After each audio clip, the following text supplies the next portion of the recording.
અનુક્રમે 170 ને 191 કરોડ રૂપિયાના લગભગ 362 કરોડ રૂપિયાના લોકાર્પણ અને ખાતમુહૂર્તનો કાર્યક્રમ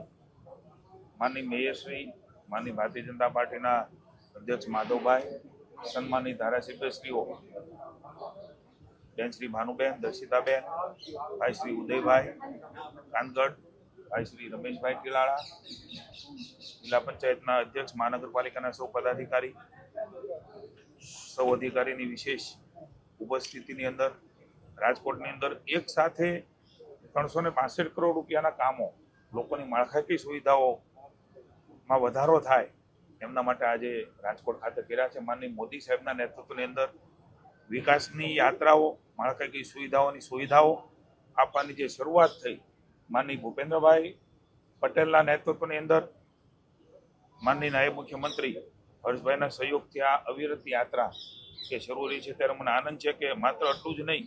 આવનારા ટૂંક સમયની અંદર 119 કરોડ રૂપિયા અને 518 કરોડ રૂપિયા એમ પ્રધાનમંત્રી આવાસ યોજના અને વિવિધ પ્રકારના કામો, એટલે કે આરોગ્ય કેન્દ્ર બનાવવાના હોય, કોઈ જરૂરિયાતના મશીનો લાવવાના હોય, બગીચા બનાવવાના હોય, ફૂટબોલ ગ્રાઉન્ડ, રમતગમત ક્ષેત્રે પણ રાજકોટ અગ્રેસર રહ્યું છે. ત્યારે ડ્રેનેજની કઈ બાબતો હોય, કોમ્યુનિટી હોલ હોય, ઓફિસ બનાવવાની હોય, રોડ બનાવવાના હોય, પાણીની લાઈન નાખવાની હોય, આવા અનેકવિધ કામો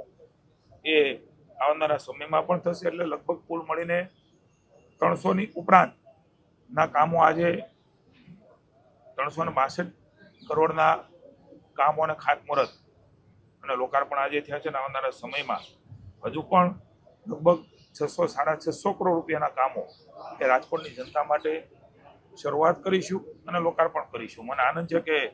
મુખ્યમંત્રી ભૂપેન્દ્રભાઈના નેતૃત્વની અંદર અનેકવિધ વિકાસના કાર્યોમાં રાજકોટ એ પણ પાછળ નથી. આવનારા સમયની અંદર પણ રાજકોટની જનતાની સુખાકારી માટે ભારતીય જનતા પાર્ટીનું શાસન, કોર્પોરેશનનું શાસન એ કટિબદ્ધતા સાથે આગળ વધવાનું છે.